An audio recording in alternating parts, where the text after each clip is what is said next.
Capítulo 23 A Obra de Ismael. O grande movimento preparatório do espiritismo em todo o mundo tinha, no Brasil, a sua repercussão, como era natural. Por volta de 1840, ao influxo das falanges de Ismael, chegavam 2 médicos humanitários ao Brasil. Eram Bento Muret e Vicente Martins, que fariam da medicina homeopática verdadeiro apostolado. Muito antes da codificação kardeciana, conheciam ambos os transes mediúnicos e o elevado alcance da aplicação do magnetismo espiritual. Introduziram vários serviços de beneficência no Brasil e traziam por lema, dentro da sua maravilhosa intuição, a mesma inscrição divina da bandeira de Ismael: Deus, Cristo e caridade. Indescritível foi o devotamento de ambos à coletividade brasileira, a qual se haviam incorporado sob os altos desígnios do mundo espiritual. Das suas luminosas pegadas, seguiram mais tarde outros pioneiros da homeopatia e do espiritismo na pátria do Evangelho. Foram eles, os médicos homeopatas, que iniciaram aqui os passes magnéticos como imediato auxílio das curas. Hahnemann conhecia a fonte infinita de recursos do magnetismo espiritual e recomendava esses processos psicoterápicos aos seus seguidores.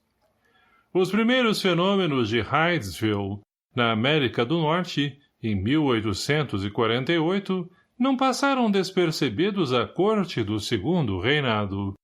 A febre de experimentações que se lhe seguiu, nas grandes cidades europeias, incendiou igualmente no Rio de Janeiro alguns cérebros mais destacados no meio social. Em 1853, a cidade já possuía um pequeno grupo de estudiosos, entre os quais se podia notar a presença do Marquês de Olinda e do Visconde de Uberaba. Em Salvador, esses núcleos de experimentação também existiam, em idênticas circunstâncias. Em 1860, surgem as primeiras publicações espiritistas. Em 1865, o doutor Luiz Olímpio Teles de Menezes, com alguns colegas, replicava pelo Diário da Bahia a um artigo algo irônico de um cientista francês, desfavorável ao espiritismo, publicado na Gazette Médicale e transcrito no jornal referido. As publicações brasileiras não passaram despercebidas ao próprio Allan Kardec, que delas teve conhecimento com a mais justa satisfação íntima. A doutrina seguia a marcha vitoriosa por dentro de todos os ambientes cultos da Europa e da América, quando o grande codificador se desprendeu dos laços que o retinham à vida material em 1869. Justamente nesse ano, surgira o primeiro periódico espírita brasileiro, o Eco de Além-Túmulo. O desaparecimento do mestre deixara algo desorientado no campo geral da doutrina em organização. Em Paris, como nos grandes centros mundiais, quiseram inutilmente substituir-lhe a autoridade. As falanges de Ismael estavam vigilantes.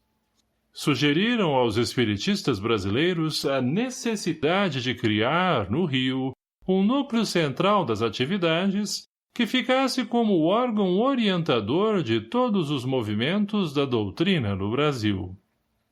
Um dos emissários de Ismael, que dispunha de maiores elementos no terreno das afinidades mediúnicas, para se comunicar nos grupos particulares organizados na cidade, adotou o pseudônimo de Confúcio, sob o qual transmitia instrutivas mensagens e valiosos ensinamentos.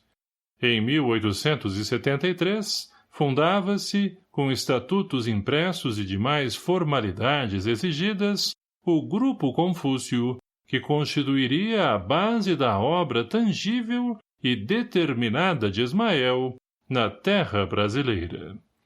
Por esse grupo passaram, na época, todos os simpatizantes da doutrina, e, se efêmera foi a sua existência como sociedade organizada, memoráveis foram os seus trabalhos, aos quais compareceu pessoalmente o próprio Ismael, pela primeira vez, esclarecendo os grandes objetivos da sua elevada missão no país do Cruzeiro.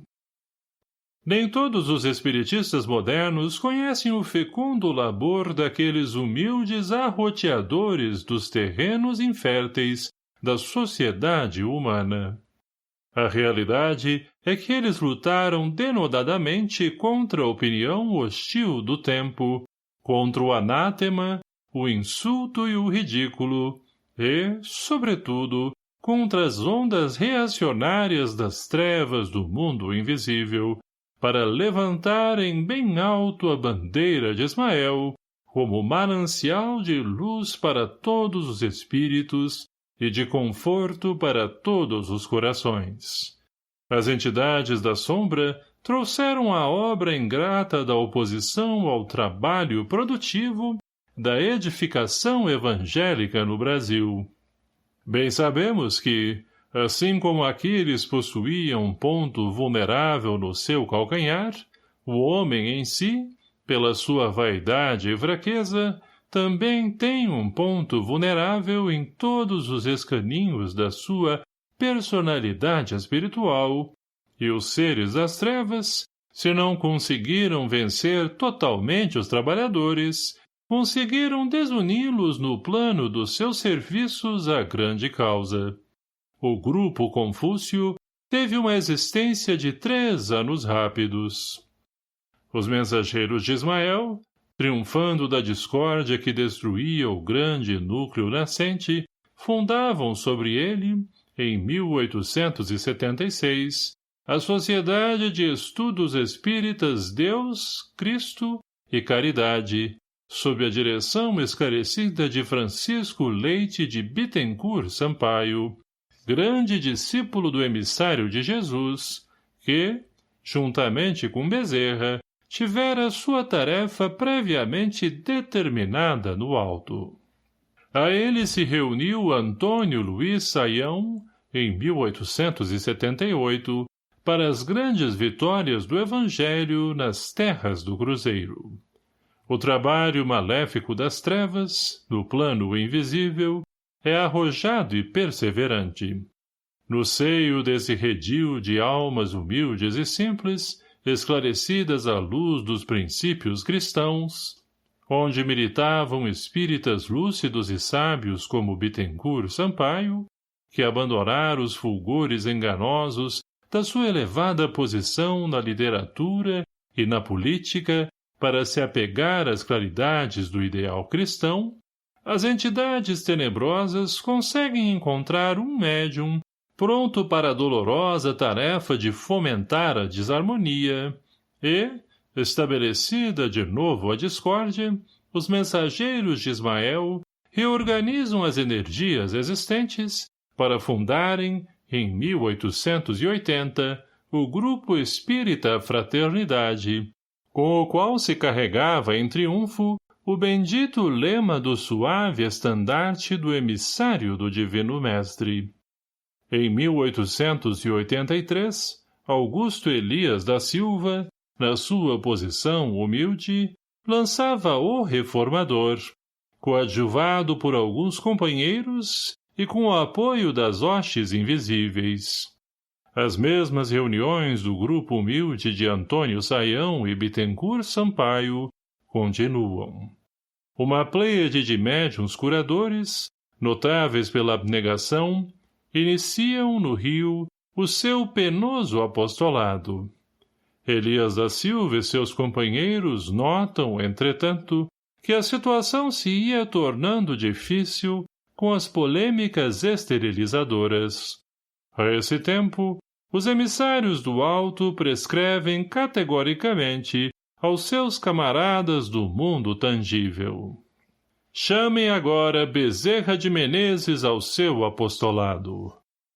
Elias bate então a porta generosa do mestre venerável, o que não era preciso, porque seu grande coração já se encontrava a postos no sagrado serviço da seara de Jesus, na face da terra. Bezerra de Menezes traz consigo a palma da harmonia, serenando todos os conflitos.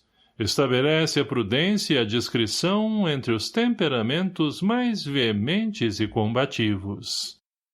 A obra de Ismael, no que se referia às luzes sublimes do Consolador, estava definitivamente instalada na pátria do Cruzeiro, apesar da precariedade do concurso dos homens. As divergências foram atenuadas para que a tranquilidade voltasse a todos os centros de experimentação e de estudo. Os operários espalhavam-se pelo rio, cada qual com a sua ferramenta, dentro do grande plano da unificação e da paz, nos ambientes da doutrina, plano esse que eles conseguiram relativamente realizar, mais tarde, organizando o aparelho central de suas diretrizes, que se consolidaria com a Federação Espírita Brasileira, onde seria localizada a sede diretora, no plano tangível, dos trabalhos da obra de Ismael no Brasil. Se você gostou desse vídeo, não esqueça de curtir, se inscrever no canal e compartilhar com seus amigos e conhecidos. Que Deus abençoe a todos. Obrigado.